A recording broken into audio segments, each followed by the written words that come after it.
Good Vibes Radio. Mega, nagaplano bala ko maging negosyante in the future. Ay, may ara ko sa nabalaan nga eskwelahan nga may Bachelor of Science in Business Administration. Hala, tuod.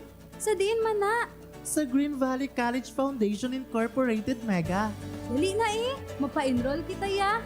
Dali na, Mega. Ano pang ginahulat mo? Himos na dira.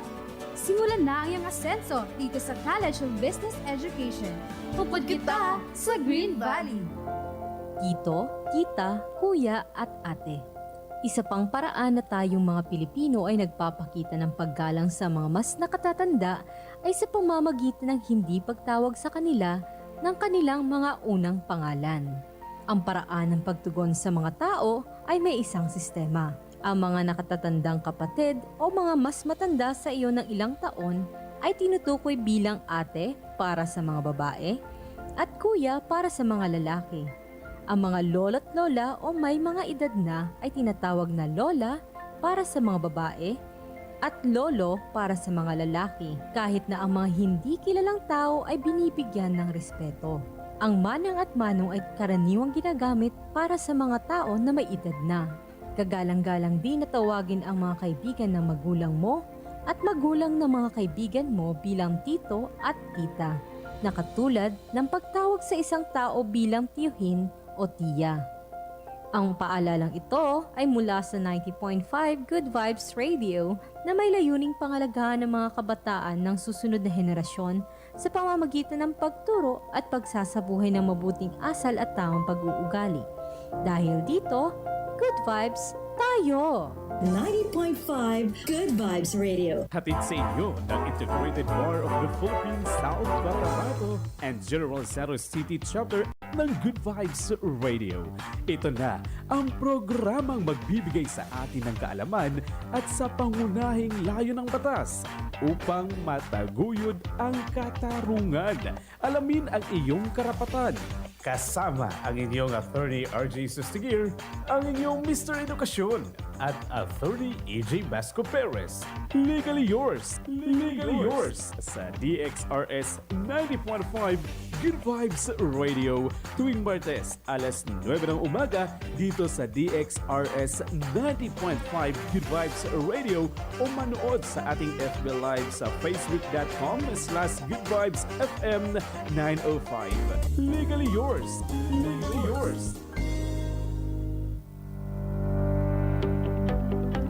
Good morning! Isa ka manami no nga Tuesday morning mga ka-good vibes no. Ari ang inyong good morning mga ka-good vibes. Isa ka manami nga Tuesday no. Tani-tanan niya mga tagapalamati naton subong no kumbaga nakapamahaw, nakapangapi na subong no. It's 9:18 in the morning mga ka-good vibes no. And of course, ari ang inyong pinakapalangga nga kampiyon sang edukasyon, Attorney RJ Sustiguer, para sa aton nga show nga Legally Yours. Mga ka-good vibes, no, ang aton nga topic this morning, diretso nagkikita sa topic, ba? No? No, ang topic naton this morning, mga ka-good vibes, no, ari very, ni siya ng, kumbaga kung nasubaybayan nyo ang news, no, kung nasubaybayan nyo mga kantsawan sa social media, di makarelate kamo sini mga ka-good vibes, no? Kay subong mga ka-good vibes, no, kumbaga tanan nga mga agency, no, naga-deliberate para no sa ginatawag naton nga General Appropriations Act, no, which is our topic, no, mga ka-good vibes, no, ining General Appropriations Act, no. Ano ni siyang General Appropriations Act, no?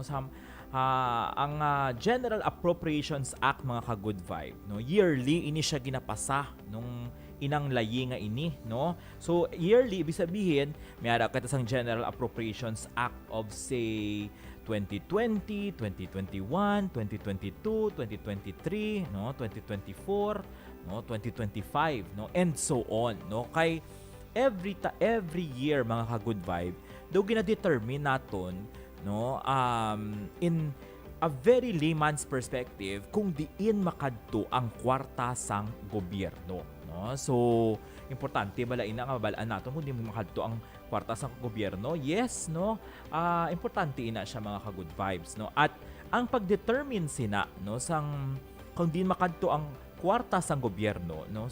So nagaano na siya, no, gina-deliberate, no, sa both houses of Congress, no? Ibig sabihin, gina-deliberate ina siya mga ka-good vibes sa House of Representative, kag gina-deliberate man sa Senate, no? Amo na siya ginatawag nga lower house and higher house, o di ba? So mga ka-good vibes, no, nga controversial ining topic sang General Appropriations Act subong, no? For the simple reason, no, nga kay ang aton abi nga sa social media, no, kag actually sa mga news, no, hot seat subong mga ka-good vibe ang aton nga Office of the Vice President, no. Tinga hot seat subong si Inday Sara, no, si Vice President Inday Sara, no, kay mga ka-good vibes para at least ma-appreciate nyo man ang issue, no. Number one, no, present abe, no, na kumbaga nag-appear, no, before the legislative branch of government, no, si Inday Sara, no, nag-appear siya, no, before sa Senate, no, kung saan nakabanggaan niya, no, si Senator Risa Hontiveros, o di ba? So dito sa Senate, no, kay si Senator Risa hindi man niya mag-back down, no, labi na gid sa mga ginatawag nga confidential funds, no. Hindi man makalusot abi kay Risa ina mga ka-good vibes ng mga, no, abuso balahaw na potential nga sa budget. Amo na ang ginapamangkot gid, no. We're not saying, no, nga may ara gid sang abuses, no, in the funds of the Office of the Vice President, no, pero gina-question, no. Ang more colorful yang appearance, no, ni Office ni Vice President Sara Duterte ining appearance niya before the Congress, no. Amo ning sadya mga ka-good vibes, no. Kay kung nasundan niyo na mga ka-good vibes, no, dito niyo mabatian ining ining mga shiminet bala mga ka-good vibes. Ano na siya shiminet Teacher RJ man, no. Amo na siya tong shiminet like my answer, shiminet like how I answer, no. But I answered. But I gave an answer. O, diba? Amo ni mga ka-good vibes ning kantsawan diri subong sa social media, no, ning shiminet nga ini, no, kay syempre, no, si Sara, no, is amo nang iya nga defense bala, no, nga ginhambal naton, no, nga kung ginapamangkot siya, no, sang mga aton nga mga members of the House of Representative, ang sabat niya yan, no, Madam Chair, no, I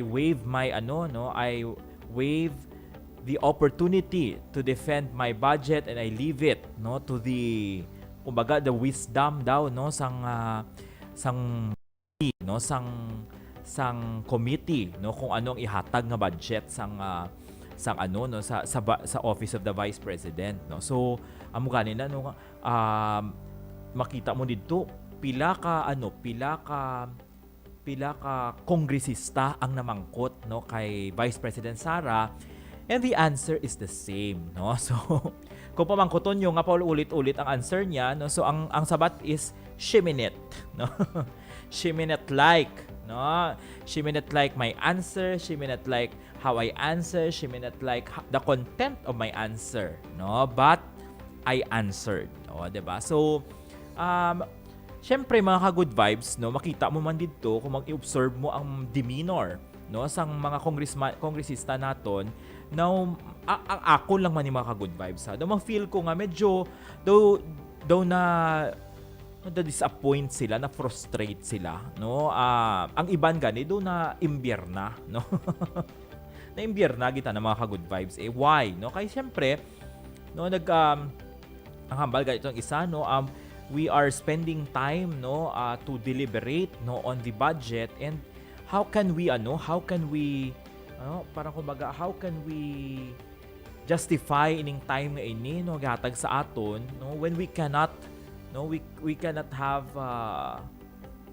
kumbaga, we cannot question, no, the Office of the Vice President led by the Vice President herself, no, with regards to the details dito sa proposal sa iya nga agency, no. So bala nyo mga ka-good vibes, i-weigh nato, no, sa side ni sa side ni VP Sara, no, ang tutud sina iya may aragid siya sang that is really part of her do kumbaga option no nga kung hindi niya gusto mag-defend no sa iyang budget, pwede naman nga hambalon niya no very politely dito sa mga Congress sa aton nga legislature no nga o tika mo na lang mag-decide kung pila ang uyon nyo. Actually amo man ang point sa tong sabat niya no nga hindi na ko yung makipagbais sa inyo, kamo na lang maghambal sa akon kung pila ang budget nga gusto ihatag sa inyo sa akon. No? Amo nang point ni VP Sara no. So can a vice president or can any government agency do that? Actually, in principle, pwede, no? Kay the budget deliberation actually is an opportunity for an agency to defend his or her budget or budget proposal, no? Kung mambal siya yang hindi na ko yung mag-depend, actually it is her discretion, no?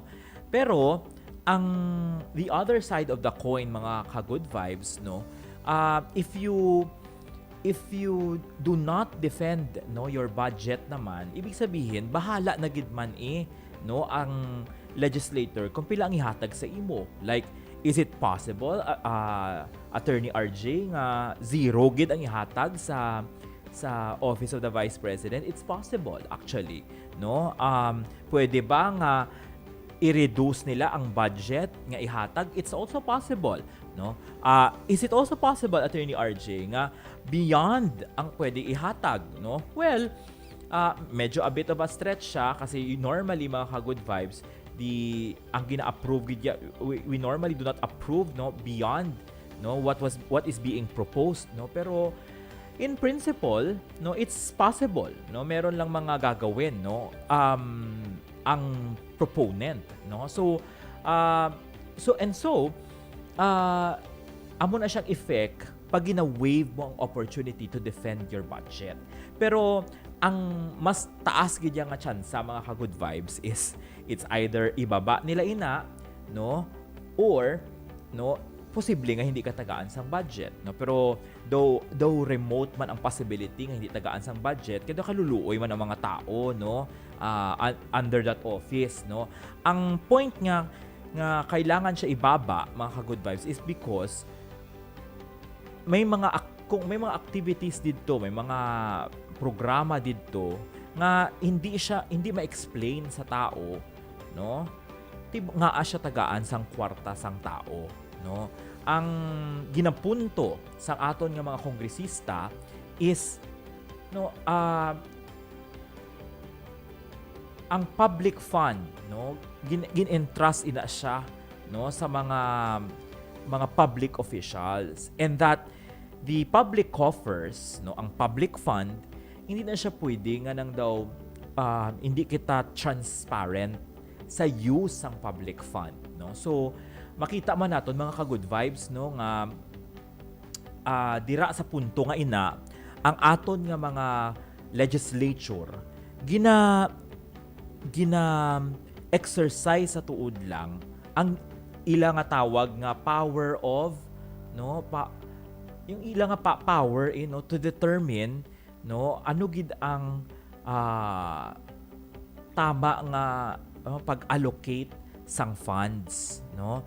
In fact, nakatahi gani diri ining ginatawag nila nga power of oversight, no? Kay during the time of budget deliberation, amo man ang time nga ginapamangkot man, pansinon nyo mga ka-good vibes, no, kung mamati ka mo dito sa discussion sa Senate at saka sa House of Representatives, gapamangkot na sila kung so ano natabo diri sa amo nga mga programa, ano ang natabo ano naging impact sa katawhan, no? Amo nang mga questions sini nakabulig gid man bala o wala, hindi siya nakabulig, no? So in a way, that is an example of the power of oversight being exercised, no, by the legislative department, no? Kay sa ila abi entrusted ang pag-allocate approval of the of the allocation, no? So amo na siya abi ang daw kumbaga amo na siya ang which will now form part of the what we call the General Appropriations Act, no? So ang GAA, no, amo na siyang General Appropriations Act, mga ka-good vibe. Ang GAA naton is one of the most important, no, if not the most important the most important piece of legislation that must be enacted on a yearly basis by the legislative department, no? So ang Congress dapat ginaya mag-pass annually, no? Have there been cases, Teacher RJ, nga hindi siya na-pass ang GAA, no? So may cases kita mga ka-good vibes nga ining GAA nato no re-enacted budget siya, no? So ibig sabihin, anong implications sina? Ibig sabihin kung ano tong allocation last year, no, amo man gihapon, no, for this year, no, gin-re-enact, no? But as a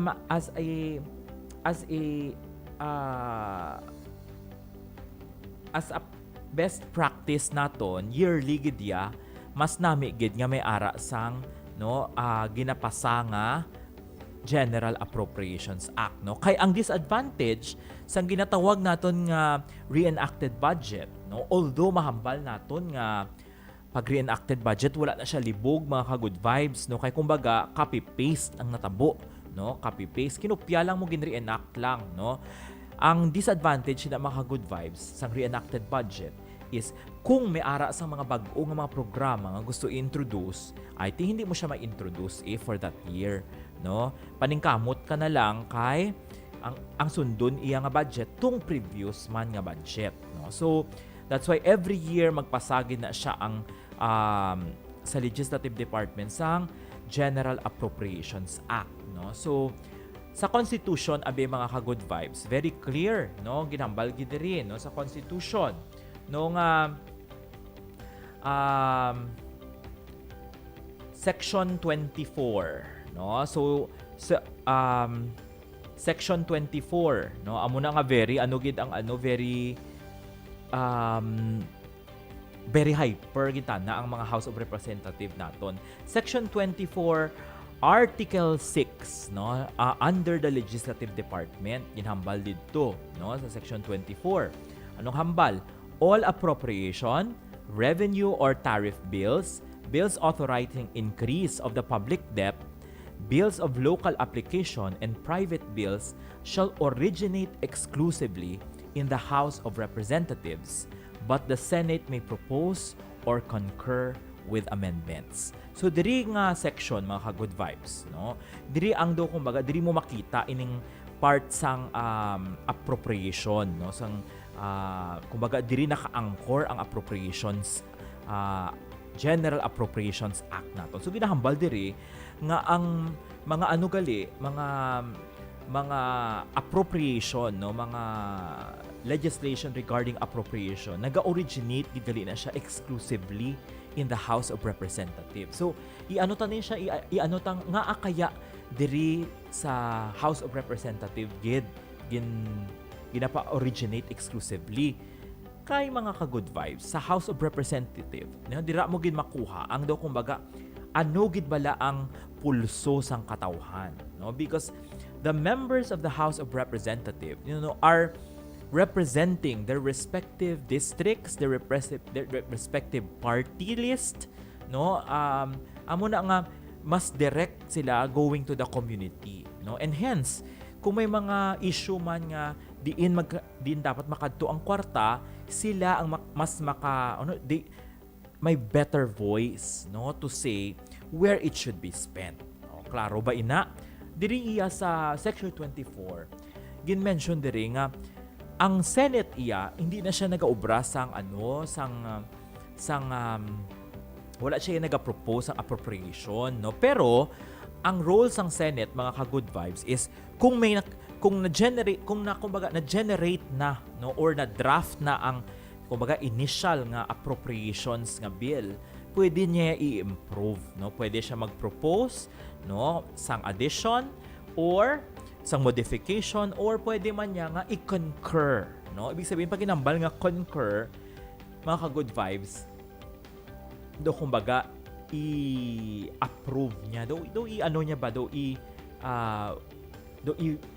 i-validate niya atong ginubraman sang House of Representative, no? So pag ginambal Attorney RJ nga originate exclusively, no, ang appropriations bill shall originate exclusively in the House of Representative. Ibig sabihin ba sina Attorney RJ nagaumpisa ang process sang pag-determine sang budget naton sa congressman, no, sa House of Representative, no? The answer is no, no? Because ang process actually sang pag-identify sang kung diin i-allocate ang mga funds, mga ka-good vibes, ay mag-emanate gina siya mula sa Office of the President, no, which is the Executive Department, no? So si Office of the President, mga ka-good vibes, abi, siya nang do kumbaga gina-consolidate niya tanan, no, nga mga garastusan sang gobyerno, no? So in fact, para lang ma-determine, no, ining budget nga ini, no, may ara na siya sang ginatawag nga ga-work together ining Development Budget Coordinating Committee, no, the Department of Budget Management, no, the Regional Development Councils, no, and all agencies and offices of national government, no. So amo gali nakatidyos, no, ang ano, no, ang composition sang naga-assist sa Office of the President pag abot sa national ginatawag nga National Expenditure Program, no. So amo gali na siya katidyo. So udamo-damo na sila dala sa mga tao, kag damo-damo sa agencies nga involved, no. So the process starts, no, mga ka-good vibes, with the issuance, no, by the Development Budget Coordinating Committee, no, of the National Expenditure Ceiling, no, for the succeeding year, no. So and then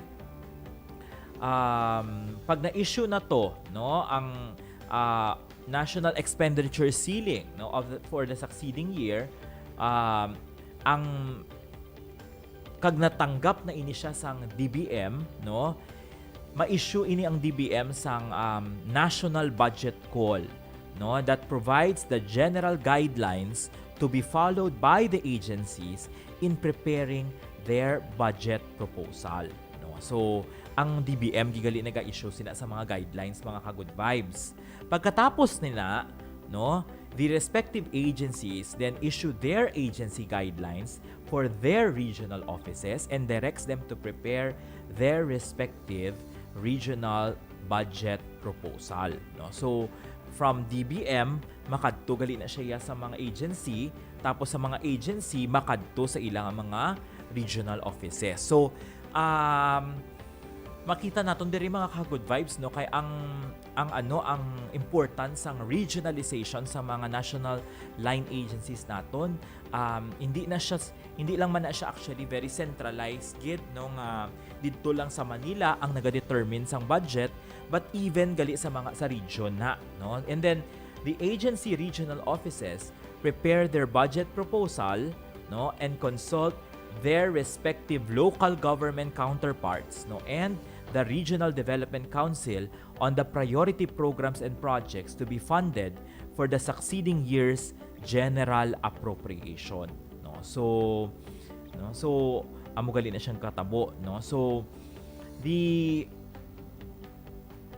mga ka-good vibe, no, importante ni siya ng ginataga tanan nga mga inputs, no, sa mga nga needed, no, sa para ma-identify gid kung ano gid ang mga ginatawag nga PPAs, no, which is projects, programs and activities, no, sa ahensya nga na, no. So gina-identify gid na siya kag ginabutang na siya dito sa National Expenditure Plan, no. And the kung kisa gina-engage or gina-tap pagid, no, ang ginatawag nga ang mga concerned legislator, no, para at least involved sila, no. So dito pa lang gali sa level sa region, no, gina-engage na ang mga congressman, no, kay para pag-abot abi sa Congress, no, dito sa deliberation sa General Appropriations Act, no. Ti may ara na sila sang kakampi dito, no. So kumbaga aware na ang aton nga mga kongresista nga amo gali ni ang pondo nga needed, no, sang mga line agencies, sang mga LGUs, etc. No, so muna mga ka-good vibes, so makita naton ang process gid ya naga-start gid man gali sa Office of the President, no. So kay tama man lang mga ka-good vibes, no, sa pag-intindi naton sang executive department, kay ang executive department abi ang sila gid man abi ang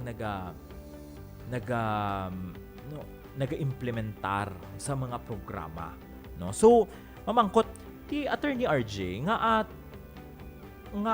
kailangan pagid nga since ang Office of the President or the Executive Department man ang naga-implementar sa programa, ti nga kailangan niya ang budget mag-originate pagid sa another department of the government, which is the Legislative Department. Ang sabat dira mga ka-good vibes is the principle of checks and balance, no. So ano na siyang ginambal nga checks and balance, Attorney RJ? Amo na siya ginatawag naton nga ang isa ka branch, no, sang government, no. May arabi kita sang 3 ka branches of government mga ka-good vibes, no. So ining una sini ang branch sang ginatawag nga Executive Department. Sino ng mga tao dira sa Executive Department? Well, pinakauna gid dira ang Office of the President, no. Kag sino pagid?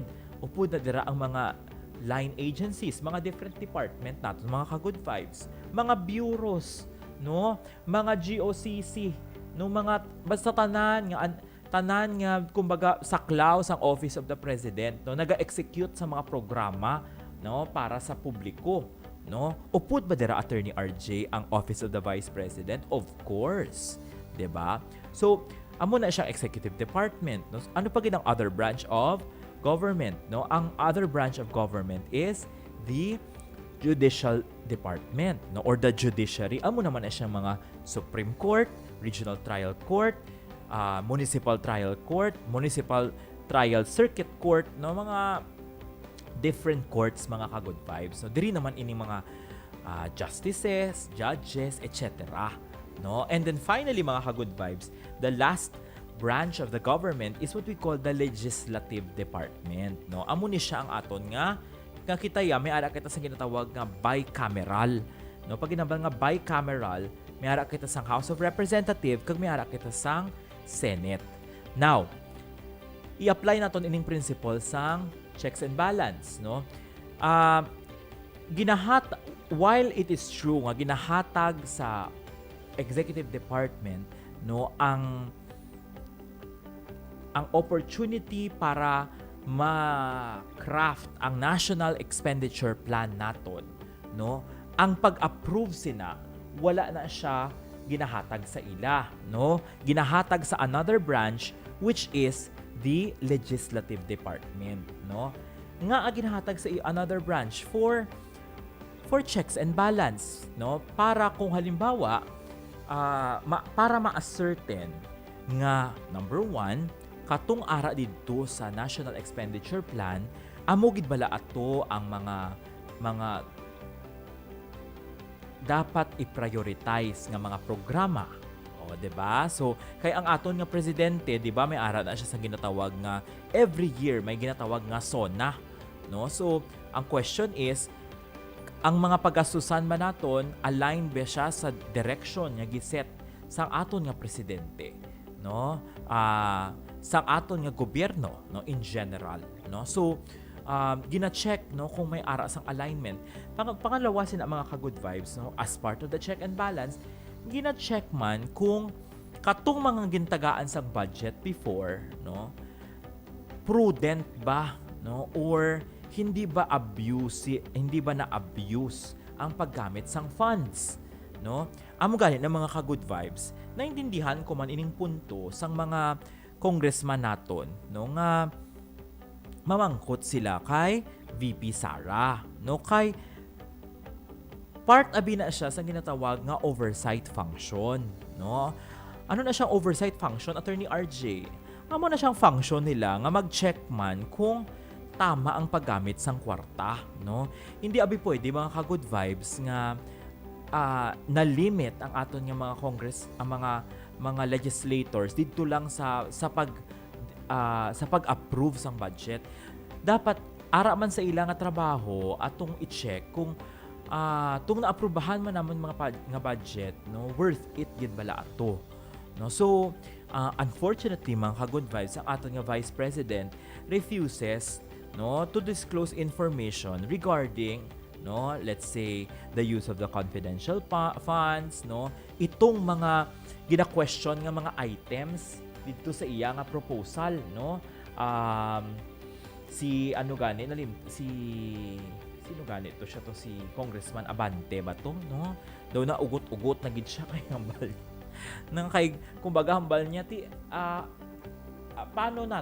paano kita maka-decide, no, kung halimbawa hindi man maging transparent, no, ang aton nga Vice President, no.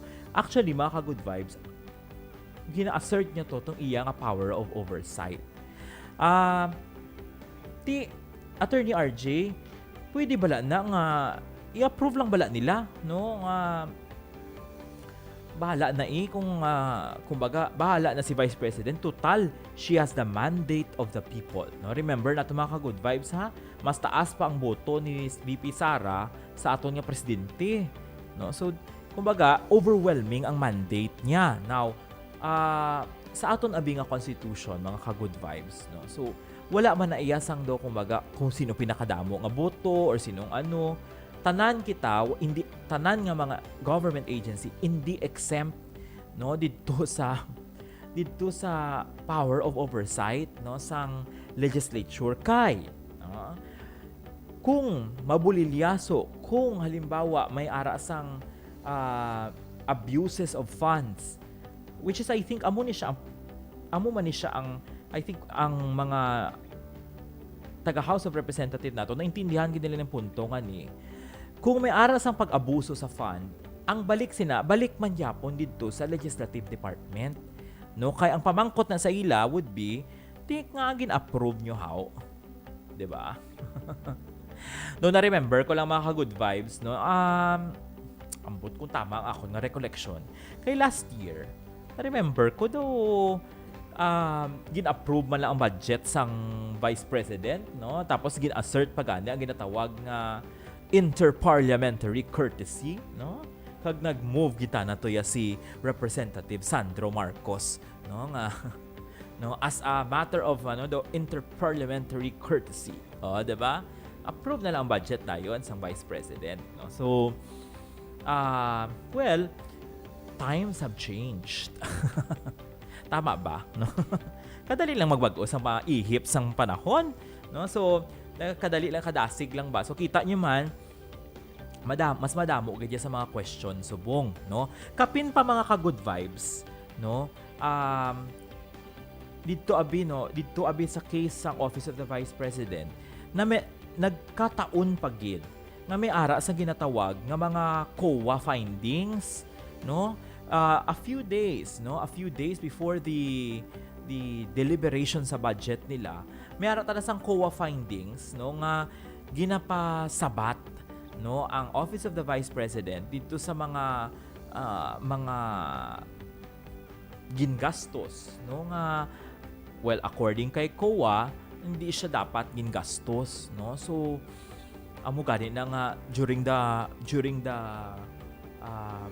hearing, no, I think in both the Senate and in the House of Representatives, pareha sila nag-ask, no, so anong opinion sang Office of the Vice President, no, dito sa COA finding, which ang sabat ni Sarap pare-pareha lang man, no, hambal niya, the Office of the Vice President will work or will coordinate, no, with COA, no, for that, no. So parang kumbaga okay, so ma-coordinate ka mo, no, pero ang galerk abi nga question is nga may ara sang finding, how may ara ba sang tinatawag nga abuses in the fund, no.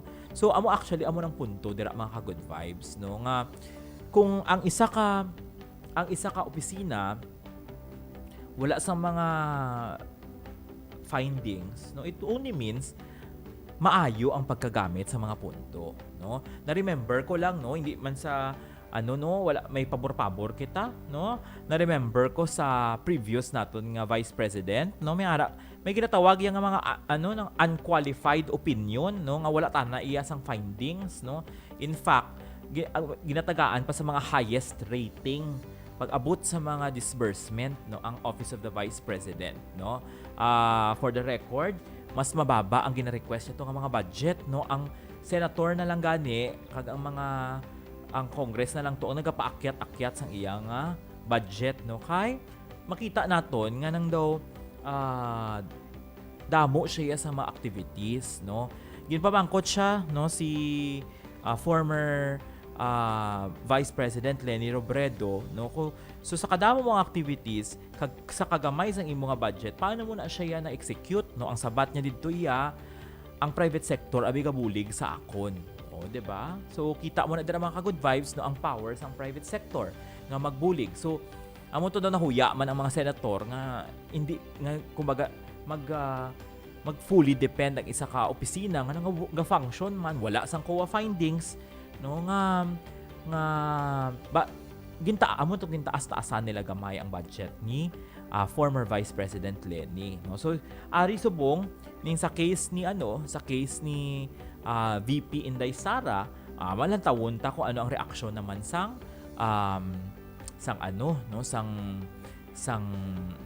aton nga legislative department. Damo abi sang issue mga ka-good vibes, no. In fact, may ara na sang mention diri nga may naga-mention na or may mga rumors na about impeachment, no. May mga batuhan na, no, during the deliberation, no, kung may ara sang red tagging nga natabo, abaw na lang. Kasadya, no, ang sa first time ko makita sang resource speaker dito nga sa nga gapangayo sang budget pero very adversarial, no. Do gapangaway ta na to si VP Sara, no. Ako objective lang ako diri mga ka-good vibes ha, no. So that is the process abi of the General Appropriations Act, mga ka-good vibes, no. So hindi man abi pwede nga pag nagpasa, no, atong isa ka agency, no, nga sa Congress, hambalon dayon sa Congress deemed approved, di ba? Kaya ang aton iya nga government resources, mga ka-good vibes, i-accept naton nga limited siya, no. Amo gani na ginapaningkamutan nga kung sinutong may ara sang dako nga impact sa community, amo tong tagaan sang more budget at atong government agency nga daw hindi klaro, no, kung anong balak niya sa budget. Amo tong medyo let us be prudent lang, no, dito sa agency nga to, medyo i-minimize mo lang siguro at least lang ang iya lang minimum nga MOOE, no, or the operating expenses niya mabayaran niya. Amo lang na siguro no, kay hindi man clear kung anong iya nga mga balak sa buhay, di ba? So that is how the process works, no. So pagkatapos ini mga ka-good vibes, no, i-finalize ini, no, sang committee, no, sang Committee on Appropriations, no, ining budget nga ini, no. So and just like any law, no, kay layiman ini siya mga ka-good vibes, no, may ara na siya gyapon sa mga reading, no? Hasta makasaka, no, sa from the House of Representatives where it originated, makadto sa Senate, no, and then pagka ma-harmonize na ang duha ka version, ma-concur na or ma-integrate atong mga proposal, no, sang Senate, o di diretso na dayon, no, sang it will be endorsed, no, pabalik pa kadto sa na Office of the President where it will be signed into a law. O, diba? So, amo na ka-powerful mga ka-good vibes ang General Appropriations Act, no? Kung isip-isipon ta, siguro amo ni siyang pinaka-importante nga layi, no? sa isa ka sa bawat tuig, no? Tama gid ni siya, no? Amo gid ni pinaka-importante nga layi, no? Kung wala sang General Appropriations Act, mabudlayan gid ang pag-operate sang gobyerno, no? So, anong pinaka-take away ko diri mga ka-good vibes, no? Sa discussion sa General Appropriations Act, no? Ang pinaka-take away ko diri is una-una gid is the importance of transparency, no? Kay may reason, may rason ang Constitution nga ginapaagi niya sa proseso, no? Ang bawat agency, kawani, or office of the government, no, para ma-scrutinize ang budget, no. Amo na, if kita parte sang any government agency, labi na gid kung ikaw kita pagid ang naga-lead sa isa ka government office, let us be very transparent, no. At the same time, let us collaborate, no, with our legislature, no, kung ano man ang aton nga balak, no, sa ipasulod nga kwarta sa aton opisina. At the end of the day, no, it is, no, ang public fund, no, kwarta ina sang katawhan, no, hindi na siya pwede iusik, hindi na siya pwede isayangon, hindi man pwede abusuhon, no? Amo na siyang aton tandaan mga ka-good vibes. Hindi pwede abusuhon, no? So, whether you are a fan, no, or a supporter, no, of VP Inday Sara, no, or a supporter of Marcos, no, President Marcos, or any other politician, at the end of the day, mahambal tagidya, we can all agree on one thing, nga hindi naton gusto nga ang kwarta naton, no, abusuhon. Ang public fund comes from the taxpayers, and it is just right na ang mga taxpayers, no, na ini will demand for accountability and transparency on the use of the funds. So amo na siya mga ka-good vibes, ang pinaka-take away ko subo nga aga, no. So I hope may nakuha na naman kamo, no, sa akon when it comes to, no, another an important piece of legislation, no, nga ginapasa every single year on the General Appropriations Act, no? So mga ka-good vibes, no, meron ako sang gamay nga shout out, no, para sa akong partner nga I think ambot ko ara pa siya subong sa Vietnam, no. Mayong aga partner Attorney EJ Basco Perez, no. Of course mayong aga man sa tanan nga mga leaders. Congratulations sa aton nga general orientation and, no, sugata 2024, no. Welcome pa po ang lahat ng mga estudyante, no, new students, transferees, returning students, and of course, mga continuing students na mag-enroll sa Green Valley College. Meron po tayong extended enrollment na nagsimula today, no, today ba? Tama, no, today until September 14, no. So, enroll na po, no. Kay syempre mga ka-good vibes, no, ibagitan na iya basta ikaw naga-eskwela. Sa mga naka-enroll na mga estudyante, pagtuon ka mo sa maayo. Mga ka-good vibes, no, kita-kita po tayo ulit next week dito lang sa same time, no, every Tuesday 9 a.m. to 10 a.m. in the morning, no, diri lang sa inyong paboritong programa pag-abot sa laye, no, Legally Yours upod ang inyong attorney RJ Sustiguer, ang kampyon sang edukasyon nga nagahambal alamin ang batas para mas maganda ang inyong buhay. Maraming salamat mga ka-Good Vibes. See you again next week. Dito lang sa newest radio station that gives you good news, good voice, and good music. Simply because God is good. This is Good Vibes 90.5, Good Vibes Radio.